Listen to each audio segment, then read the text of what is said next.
Hello दोस्तों, आप सबका स्वागत है एक बार फिर से एस्ट्रो गुरु चैनल पर। मैं आप सभी के लिए आज एक और विषय लेकर आया हूं और आज का विषय है कि आपका दिल बार बार क्यों दुखता है। जो भी मैटर हो, जिस भी कारण से आपका दिल बार बार दुखता है, तो आपके साथ ऐसा क्यों होता है कि बार बार आप ही का दिल दुख रहा है। ये आज का विषय है और इस पर आज की रीडिंग बेस्ड है। आज की रीडिंग के लिए दो पाइल्स को बनाया गया है जिनके सिंबॉलिक्स आपकी स्क्रीन के ऊपर अब एक साथ दिखाए जा रहे हैं। 3 ऑफ सोर्ड्स पाइल नंबर 1 और द हेरमिट पाइल नंबर 2। ये दो कार्ड जो दिल टूटने का आभास देते हैं आपके सामने आपकी स्क्रीन पर। जो ठीक लगे उसे अपना पाइल मानिए, अकॉर्डिंगली आज की रीडिंग को देखिए, ये आपके साथ रेजोनेट करेगी। हर बार की तरह इस बार भी टाइम स्टैम्प्स को डिस्क्रिप्शन और कमेंट सेक्शन दोनों जगह पोस्ट किया गया है ताकि आपको सुविधा हो। अपनी पाइल की रीडिंग पर डायरेक्ट पहुंचने के लिए टाइम स्टैम्प के ऊपर क्लिक करिए, वीडियो आगे चला जाएगा और आप डायरेक्ट अपनी राशि की रीडिंग पर पहुंच जाएंगे। जो लोग आज मुझसे पहली बार जुड़े हैं उनका एस्ट्रो गुरु चैनल पर मैं बहुत बहुत स्वागत करता हूं। आप सभी इस चैनल को सब्सक्राइब जरूर करिए, बेल आइकन भी प्रेस करिए, क्योंकि जब आप बेल आइकन प्रेस करते हैं तो नए वीडियोस की नोटिफिकेशन आपके मोबाइल फ़ोन पर आनी शुरू हो जाती हैं। और मेरे रेगुलर व्यूवर्स और सब्सक्राइबर्स, आप सभी के सहयोग और प्यार के लिए बहुत बहुत आभार। आगे बढ़ने से पहले आपको बता दूं कि मैं एक प्रोफेशनल एस्ट्रोलॉजर, एक प्रोफेशनल टैरो रीडर भी हूं। तो आपकी स्क्रीन पर यह नंबर जो आ रहा है, इसके ऊपर आप संपर्क कर सकते हैं। अगर आपको अपने लिए एक पर्सनल टैरो रीडिंग सेशन चाहिए या अपनी कुंडली आप मुझे दिखाना चाहते हैं, यह व्हाट्सअप नंबर है, तो इस पर कॉल नहीं करना है, इस पर मैसेज करिए। मैसेज के थ्रू सारी इन्फॉर्मेशन मेरी टीम मेंबर आपको प्रोवाइड करेगी और आपकी हेल्प करेगी मेरे साथ आपके सेशन को बुक करने में। तो चलिए आज की रीडिंग को शुरू करते हैं और आपकी पाइल में मिलते हैं।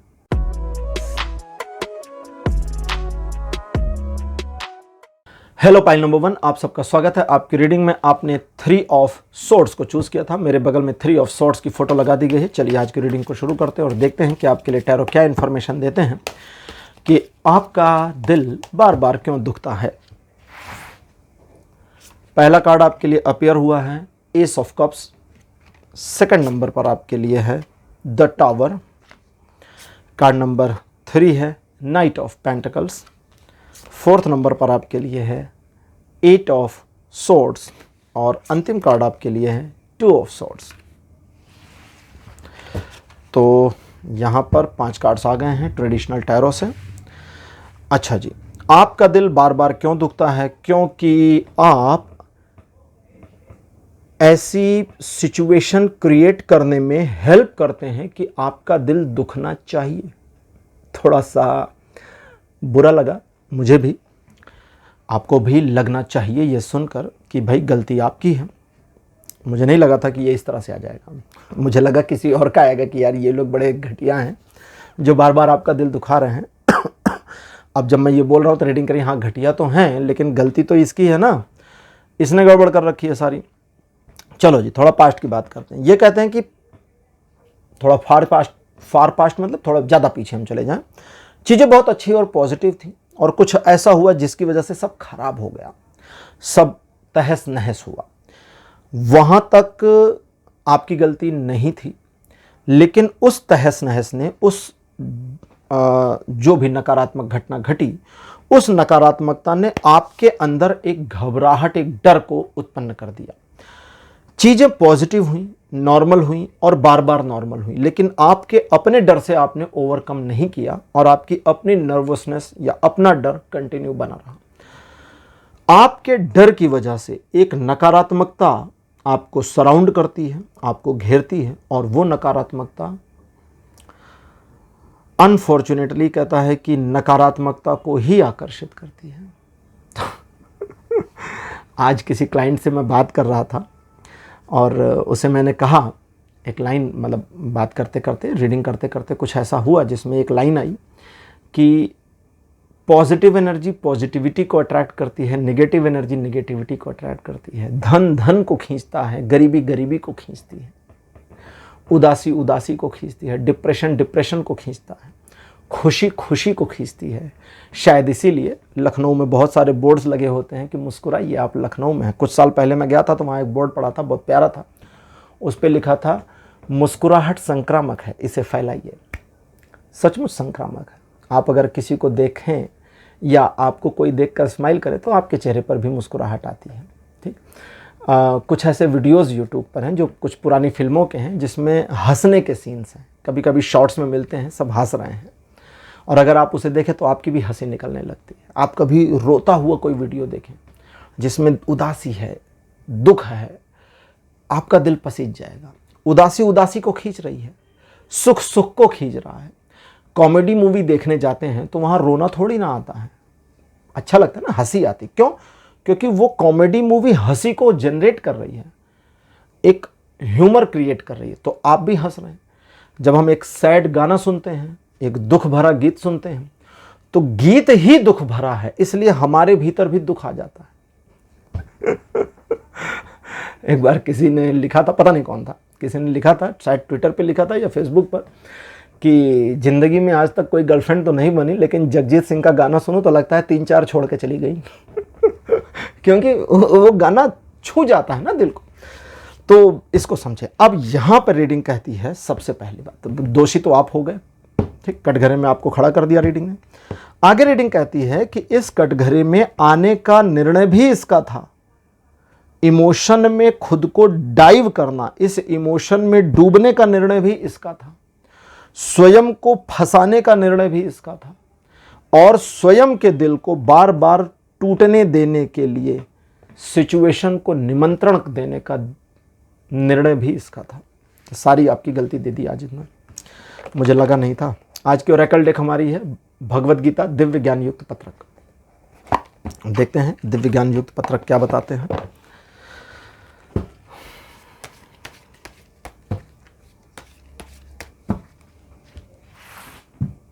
पहला कार्ड आपके लिए जो अपीयर हुआ है यह है निर्दोष। कार्ड कहता है, पहला कार्ड ये कहता है रुको भाई अभी आगे मत जाओ, पहले हमसे बात कर लो। कहता है इतना होने के बावजूद हम निर्दोष हैं, ये इसकी श्रेणी में इनको रखेंगे। आप निर्दोष हैं, हम आपको उस श्रेणी में रखेंगे, कार्ड कहता है। इस कार्ड पे इमेज बनी है भीष्म पितामह की, शरशैया पर लेटे हुए। शरशैया पर भीष्म पितामह गए और शरशैया मतलब बाणों की शैया, बाणों की शैया नहीं थी वो, इसको भी समझें। भीष्म पितामह को जब अर्जुन ने तीर मारने शुरू किए तो भीष्म पितामह गिरे नहीं। पहला तीर लगा वे खड़े रहे, दूसरा लगा, तीसरा लगा, चौथा लगा, वे गिर नहीं रहे थे। शस्त्र जो उन्होंने पकड़े थे वो तो छोड़ दिए थे शिखंडी को सामने देखकर, लेकिन वे धराशायी होता ना युद्ध में, सामने वाले को धराशायी करना है, आप गिरा दीजिए सामने वाले को। मृत्यु तो हो नहीं सकती थी भीष्म पितामह की, लेकिन इतने घाव दिए जा सकते थे कि उतने घाव से ओवरकम करना ही मुश्किल हो जाए। तो अर्जुन तीर पे तीर मारता रहा और वे गिर नहीं रहे थे, और चूंकि वे गिर नहीं रहे थे इसलिए उसने सारे तीर उनके धड़ पे, उनके सीने से लेकर पेट तक को छलनी कर दिया। फिर पैरों पर मारना शुरू किया कि अब गिरे, हाथों पर मारना शुरू किया कि अब गिरे, और पूरे शरीर पर तीर, इतने तीर की वर्षा कर दी कि अंततः जब वे गिरे तो इतने ज़्यादा तीर चुभ चुके थे कि उनका शरीर जमीन पर जाने के बजाय तीरों के ऊपर आ गया, और वो एक शैया जैसा, एक बिस्तरे जैसा बन गया, एक बेड जैसा बन गया जो तीरों से बना हुआ था। और तीर, वे भी तीर जो चुभे हुए थे। भाई एक तीर किसी के अगर आर पार हो जाए और व्यक्ति जमीन पे गिरे तो जमीन के फोर्स से तीर ऊपर चला जाएगा, आधा तीर तो बाहर आ जाएगा, थोड़ा सा रह जाएगा बॉडी में, अलग बात। लेकिन वे इतने तीर थे कि उन्होंने शैया बना दी उनकी, तो वो था। लेकिन क्या अर्जुन दोषी थे इसके? नहीं, दोषी नहीं थे, क्योंकि युद्ध चल रहा था और युद्ध का नियम है कि शत्रु को मारना ही पड़ता है। तो अर्जुन इस दृष्टि से निर्दोष भी थे। आप निर्दोष हैं क्योंकि आपने उन मोमेंट्स में, कार्ड कहता, अभी आगे नहीं जाने दे रहे, अभी 4 कार्ड और निकालने मुझे। कहता है कि उस दृष्टि से कि आपने सिचुएशनली सोचकर अपने लिए जो निर्णय लिया या अपने आप को जिस दिशा में मोड़ा वो उस मोमेंट के हिसाब से लगभग सही था। तो आप गलत नहीं हैं अपने हिसाब से, यानी अपने ग्राउंड पर गलत नहीं है, लेकिन दूसरी तरफ से हम देखते हैं तो गलती दिखती है। अब आगे जाने देते हैं। 2 कार्ड आ गए, नल एंड वाइड, इसको हम नहीं मानेंगे। दूसरा कार्ड आपके लिए अपीयर हुआ है सम्माननीय। तीसरा कार्ड आपके लिए है यज्ञ। कार्ड नंबर 4 आपके लिए है स्थिर, और अंतिम कार्ड आपके लिए अपीयर हुआ है गंभीरता। अब ध्यान से समझें, आपका दिल बार बार क्यों दुखता है? कार्ड कहता है क्योंकि स्थिरता नहीं है, कंपन बहुत है, इसलिए बार बार दुखता है।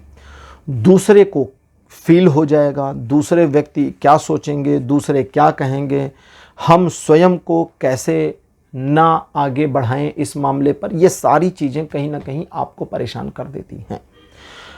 अब आप समझें, सबसे पहले आपको अपने बारे में सोचना है, सबसे पहले अपने बारे में। ये कार्ड कहता है 2 ऑफ सॉर्ड्स, कहता है सोचो स्वयं के बारे में और इस स्तर पर सोचो कि तुम्हें सिर्फ तुम्हारे बारे में ही निर्णय करना है, दूसरा नहीं है। मुझे इस व्यक्ति का साथ देना चाहिए या नहीं, अभी वो व्यक्ति हटा दो। अभी सोचो मुझे आगे बढ़कर साथ देना चाहिए या नहीं किसी का। व्यक्ति बाद में आएगा। जब कोई हम चलते हैं, कभी सड़क पर कोई गिर पड़े तो हम दौड़कर उसे उठाते हैं। ये थोड़ी देखते हैं कि फलाने हैं कि नहीं हैं, रिश्तेदार हैं कि नहीं है, नहीं देखते ना। और कई बार थोड़ा बदमाशी भी होती है, लोग सोशल मीडिया वीडियो बनाने लगते हैं आजकल, लेकिन मोस्टली देखा है मैंने तो देखा है, कोई गिरा तो लोग मदद करते हैं। मेरे सामने ऐसा नहीं हुआ कि लोग वीडियो बना रहे थे, मेरे सामने जितने भी बार मैंने देखा है लोग गिरे, लोगों ने मदद करी, मैंने भी मदद करी। तो बिना जाने मदद करी जाती है कि भाई सामने कौन है पता नहीं। तो अभी व्यक्ति को हटाइए और ये कहता है, ये सोचिए कि मुझे इस काम में आगे बढ़ना है कि नहीं। अभी कहता है कि मदद करना छोड़िए, वो सब छोड़िए, जिस काम में आगे बढ़ना है सोचिए मुझे आगे बढ़ना है या नहीं, मैं आगे बढ़ना चाहता हूं या नहीं। फला व्यक्ति के लिए जब दूसरे लोग आ जाते हैं फ्रेम में तो हमारे डिसीजन दूसरों के सापेक्ष बदल जाते हैं, ठीक, परिवर्तित हो जाते हैं ना। जैसे आजकल गर्मी का मौसम है, अब अगर आप अपने घर की फ्रिज में पानी लगाएं तो ये आपकी नैसर्गिक नेचुरल ड्यूटी है कि मुझे घर के फ्रिज में जो भी बोतल खाली है भर के लगा देनी चाहिए। लेकिन अगर आप सोचें कि मैं परिवार के लिए लगा रहा हूं तो ये बोझ बन जाएगा। करके देख लीजिएगा, आप रोज घर में पानी घर वालों को बता लीजिए, एग्जाम्पल है ये, आप एक्सपीरियंस कर लीजिएगा। फैमिली को बता दीजिए कि पानी भरने का काम मेरा है, ड्यूटी मेरी, अब आप लोग पानी मत भरिए, 3 दिन तक मेरा काम है। और 3 दिन के लिए फैमिली को मना कर दीजिए। और 3 दिन ये भी जब आप घर में रहें तब फैमिली में पानी लोग ना भरें। अब ये नहीं कि आप 3 दिन घर में रहेंगे और जब आप रहें तो आप भरिए, और आप ये फील करिए कि मैं परिवार के लिए कर रहा हूं या कर रही हूं, फैमिली के लिए मुझे पानी भर के रखना चाहिए। पॉजिटिव फीलिंग में आइए, 3 दिन में बोझ बन जाएगा ये। आपको लगेगा यार ये सियापा मेरे ही सिर पे मैंने क्यों ले लिया। क्योंकि जैसे ही हम दूसरे को फ्रेम में लाते हैं बोझ शुरू हो जाता है। तो कहते हैं बिना बोझ के डिसीजन ले लो, फंसोगे नहीं। अब आगे कहता है कि फंसोगे नहीं वाले मामले में उस डिसीजन में ऐसा लगेगा कि मेरा अपना स्वार्थ छिपा है, हम बहुत स्वार्थी हैं, ये फीलिंग आएगी। तो कहता है तो नुकसान क्या है, अकेले ही तो हो।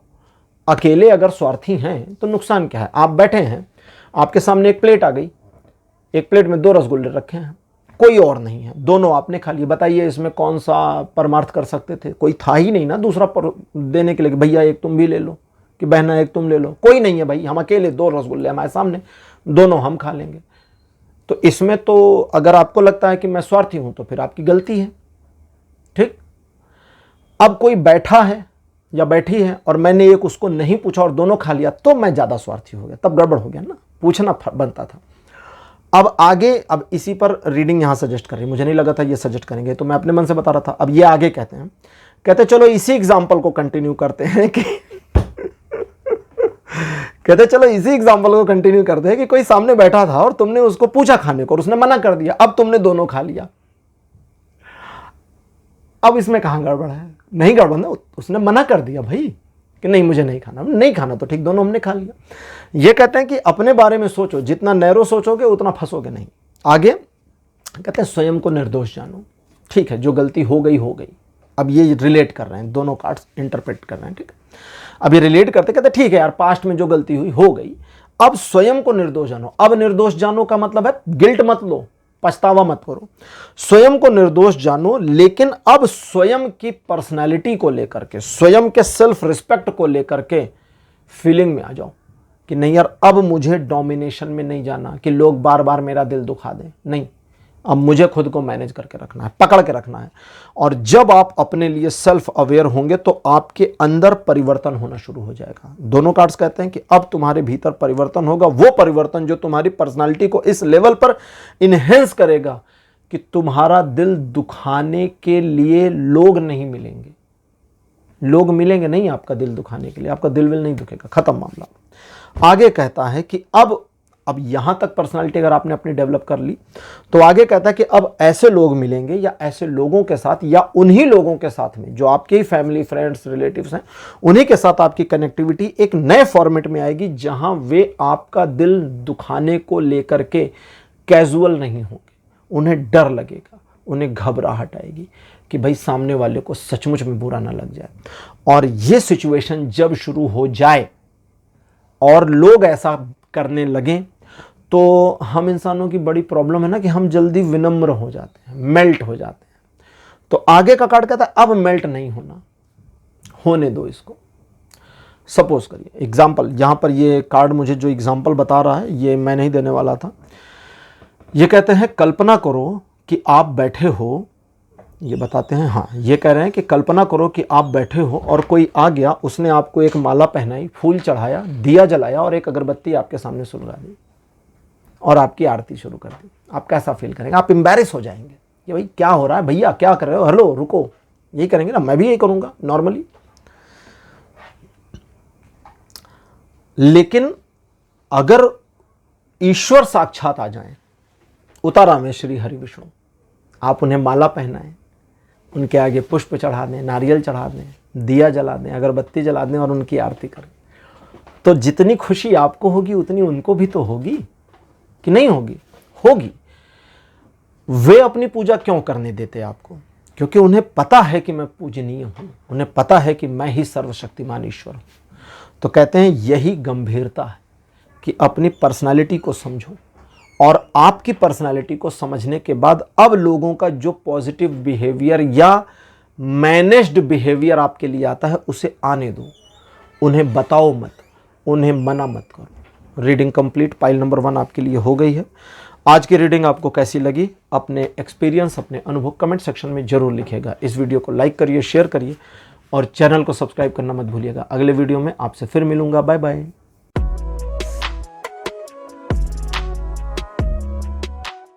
हेलो पाइल नंबर 2, आप सबका स्वागत है आपकी रीडिंग में। आपने द हेरमिट नाम के कार्ड को चुना था, मेरे बगल में द हेरमिट लगा दिया गया है। चलिए रीडिंग को शुरू करते हैं और देखते हैं कि आपका दिल बार बार क्यों दुखता है और इसे आप मैनेज कैसे करेंगे, है ना। बार बार क्यों दुखता है, रीज़न भी देख लेंगे और फिर सॉल्यूशन भी। कार्ड नंबर 1 आपके लिए अपीयर हुआ है द चैरियट। कार्ड नंबर 2 आपके लिए अपीयर हुआ है द हेरमिट। आपने गलत चुनाव किया और गलत डिसीजन, गलत चुनाव करने के बाद उस पर बहुत पछताए, ये आपका पास्ट है। कार्ड नंबर 3 आपके लिए है 10 ऑफ पेंटिकल्स। 4th नंबर पर है पेज ऑफ सॉर्ड्स और अंतिम कार्ड आपके लिए है द व्हील ऑफ फॉर्चून। सबसे पहले जिन लोगों ने आपका दिल दुखाया या जिनकी वजह से आपका दिल दुखा, उनके बारे में, उनके लिए अपने मन से कड़वाहट मिटा दीजिए। बदले की भावना अच्छी नहीं है, उसे हटा दीजिए, क्योंकि बदले की भावना आपको ओवरकम करने नहीं देगी। आपने गलत डिसीजन लिया और उस गलत डिसीजन का नुकसान आपको हुआ, या ये कहें कि आपने बहुत ही पक्षपातपूर्ण ढंग से काम किया था, जिसका खामियाजा आपको भुगतना पड़ गया। तो वो पास्ट है एक। दूसरा, जानते हुए कि सही दिशा क्या है, सही डिसीजन किस तरफ है, आप एक ऐसे डिसीजन या ऐसी दिशा की ओर मुड़े जो त्वरित लाभ दे रही थी, तुरंत फायदा दे रही थी, लेकिन लॉन्ग टर्म का नुकसान तो आपको झेलना पड़ा, जिसमें पैसों का लॉस भी दिख रहा है। एक सिचुएशन, एक ऐसी मनः स्थिति जहां पर भाग्य मेरे पक्ष में नहीं है वाली मेंटेलिटी भी आपकी नजर आती है। अगर आप ये जानना चाहते हैं कि बार बार आपका दिल क्यों दुखता है, तो उसके कुछ रीजंस हैं, वो ध्यान से सुन लीजिए और समझ लीजिए। पहला, आपका एग्रेशन, आपके एग्रेशन की वजह से दूसरे व्यक्तियों को मौका मिल जाता है आपका दिल दुखाने का। आपकी जल्दबाजी काम को खराब करती है और आपका दिल दुखता है। आपके अंदर की जलन और बदले की भावना भी लोगों को ड्राइव करती है निगेटिव, आपका दिल दुख जाता है और आप बहुत जल्दी रिजल्ट चाहते हैं, इससे भी आपको परेशानी हो जाती है, आप झेल जाते हैं। तो इन चीज़ों को थोड़ा कंट्रोल करने की कोशिश करनी है। आज की हमारी ओरेकल डेक है भगवद गीता दिव्य ज्ञान युक्त पत्रक, और देखते हैं कि भगवद गीता दिव्य ज्ञान युक्त पत्रक आपके लिए क्या इन्फॉर्मेशन देते हैं कि अब आपको करना क्या चाहिए। क्योंकि रीज़न तो हमें मिल गया कि भाई आपका दिल क्यों दुख रहा है, क्योंकि गड़बड़ आपसे हो रही है, तो आप उस गड़बड़ को थोड़ा सा ठीक करें। अब जब मैंने ये निकाला तो यहाँ पर रीडिंग आगे एक लाइन और कहती है कि उस मामले को मैंने छोड़ दिया, या मैं इंट्यूट नहीं कर पाया, या उस समय नहीं जुड़ पाया, मैं जल्दी इधर आ गया, तो यहाँ अब ये कहते हैं कि हमसे अभी बात नहीं करनी, अभी इधर पहले क्लियर कर लेते हैं। तो यहाँ पर ये रीडिंग कहती है कि वो भी आपके जीवन का पार्ट रहा है जहां लोगों ने इंटेंशनली आपको दुख दिया है, आपके दिल को दुखाया है। और इंटेंशन क्यों था? उनका अपना घोर परम स्वार्थ, कुछ मामलों में उनका आपको अपने नियंत्रण में लेने की कोशिश करना और उसमें विफल होने के कारण आपके बारे में कुछ ऐसी भ्रामक इंफॉर्मेशन पास आउट करना या डायरेक्ट आपको तकलीफ देना शामिल है, जिससे आपका दिल दुखा था। अब हम यहां चलते हैं। आज का पहला कार्ड हमारे पास जो अपीयर हुआ है यह है दृढ़ प्रतिज्ञा। कार्ड नंबर, ये 2 कार्ड्स हैं, नल एंड वाइड, इसको नहीं गिनेंगे। सेकंड पोजीशन पर आपके लिए है कल्याण कार्य। कार्ड नंबर 3 आपके लिए है सुहृद। 4th नंबर पर आपके लिए है निष्काम। और अंतिम कार्ड आपके लिए जो अपीयर हुआ है दिस वन इज सम्माननीय।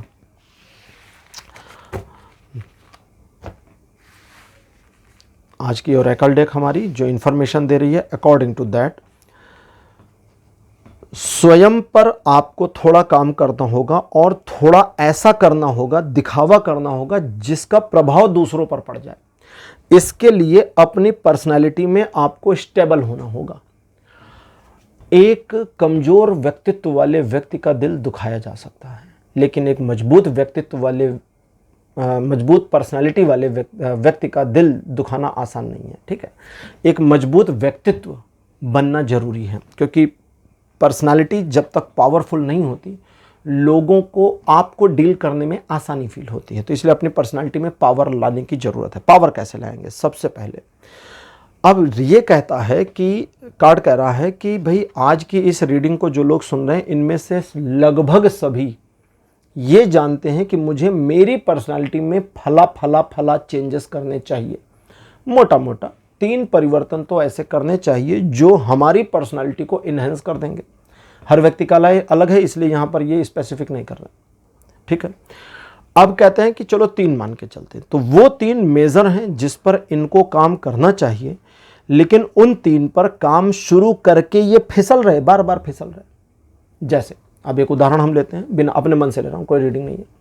जैसे मान लीजिए आपने सोचा कि मैं थोड़ा सा कम बोलूं, आपने सोचा कि मैं थोड़ा सा भाई कम बोला करूंगा। अब आपने सोच तो लिया, लेकिन ये रुक नहीं रहा, हो नहीं रहा, आप बार बार बीच में आ जाते हो, बार बार बीच में कूद जा रहे हो। तो इसको मैनेज करना है, इस पर इंटेंशनल फोकस करना है, इंटेंस फोकस करना है। तो कहते हैं कि स्वयं में दृढ़ प्रतिज्ञा करनी होगी। नियंत्रण पूरा 100%, 10-20% नहीं, पूरा नियंत्रण कैसे करते हैं स्वयं पर? जो करना है उसको लेकर के अभी निर्णय करिए कि अभी से ये ऐसा है। जैसे अगर आप सोचते हैं कि भाई मैं थोड़ा सा कम बोलूं, या आपने सोचा कि मैं अब कपड़े इस तरह पहनूंगा जो बहुत सोफिस्टिकेटेड हैं, कुछ भी पहन के बाहर नहीं निकलना, मुझे ढंग के पहनना है, बिना कंघी किए बाहर नहीं जाऊंगा, मतलब अपना हुलिया मेंटेन रखना है हमेशा। ठीक, मैं एक ऐसे व्यक्ति को जानता हूं जो एक ऑफिस में काम करता है और अपनी चेयर पर टेक लगाकर ऐसे करके नहीं बैठता। ठीक है, टेक लगाकर नहीं बैठता। कहीं मैं मिला उससे, मैंने पूछा भाई टेक क्यों नहीं लगाते? बड़ा गजब का जवाब था और बड़ा कॉन्फिडेंट था, मुझे नहीं लगा था ऐसा जवाब आएगा। उसने कहा सर टेक लगाऊंगा ना तो पीछे शर्ट में सिलवटें पड़ जाएंगी और वो देखने में ख़राब लगती हैं। तो मैं कहीं भी खड़ा रहूं, आप फ्रंट से देखिए मुझे या बैक से देखिए, मेरी शर्ट बिल्कुल परफेक्ट है, मुड़ी तुड़ी नहीं है पीछे से। गजब की पर्सनालिटी, उसकी शर्ट हमेशा सही। तो ये इंटेंशन है, इसमें दृढ़ प्रतिज्ञा करनी है। ठीक है, तो आप अपने बारे में पहले प्रतिज्ञा कर लें, एक संकल्प ले लें। संकल्प की शक्ति बहुत बड़ी होती है। संकल्प करें। जब आप संकल्प कर लेते हैं तो आपकी पर्सनालिटी में वो रिफ्लेक्शन आना शुरू होता है जो दूसरों को सेल्फ मैनेज होने में हेल्प करता है। अब दूसरा व्यक्ति देखेगा कि भाई इस पर्सन को थोड़ा सा हम संभाल करके मैनेज करें। जैसे मैं एक एग्जांपल देता हूं, आप इसे घर पे ट्राई मारना घर पे किसी भी दिन ट्राई मारना और सिर्फ अपने मन में रिकॉर्ड करो, या आप अपने फोन में रिकॉर्डिंग कर सकते हो। रिकॉर्ड मतलब नोट कर सकते हो कितने सेंटेंसेस आप बोलते हैं एक दिन में। आप जितने सेंटेंस बोलते हैं फिंगर्स पे नोट करते जाओ। जैसे आपने किसी से पानी मांगना है तो आपने क्या कहा, भाई सुनो, एक सेंटेंस हो गया। जरा एक गिलास पानी दे देना, दूसरा सेंटेंस हो गया। मुझे नहीं चाहिए, मैं बता रहा हूँ। एक सेंटेंस क्या था, भाई सुनना, एक सेंटेंस था। दूसरा, मुझे जरा एक गिलास पानी देना, दूसरा सेंटेंस था। पानी आया, आपने कहा थैंक यू, ये तीसरा सेंटेंस था। भले एक शब्द का था लेकिन तीसरा सेंटेंस था। तीसरे सेंटेंस की रिक्वायरमेंट थी, लेकिन क्या पहले दो सेंटेंस को श्रिंक किया जा सकता था, कम किया जा सकता था? जवाब है हाँ। कैसे? एक गिलास पानी, अपने ही परिवार है, एक गिलास पानी बोलने से काम चल जाता।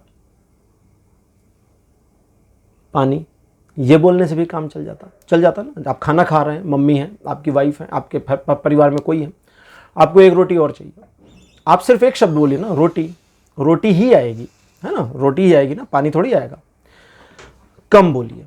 और जब आप ये करते हैं, आधा दिन बीतने के बाद देखिए दूसरे लोगों का जो बिहेवियर आपको लेकर है वो थोड़ा परिवर्तित होगा। कम से कम इतना जरूर हो जाएगा कि लोग बोलेंगे आज बहुत कम बोल रहे हो, तो बोलिए कि आज थोड़ा मन ज़्यादा बोलने का नहीं था। उसी दिन में आपको फील हो जाएगा कि लोगों का बिहेवियर मेरे लिए थोड़ा सा बदला है। तो आप अगर दृढ़ प्रतिज्ञा करते हैं, संकल्प करते हैं अपनी पर्सनालिटी को लेकर, तो इससे लोगों के बिहेवियर में परिवर्तन आएगा। वो परिवर्तन अब आगे कहते हैं आपको एंजॉय करने में मजा आएगा। लेकिन जब एंजॉय करिए तो उसे गाइए मत, उसे सबको मत बताइए कि मैंने ये किया, लोग ऐसा कर रहे हैं, नहीं, बस एंजॉय करिए।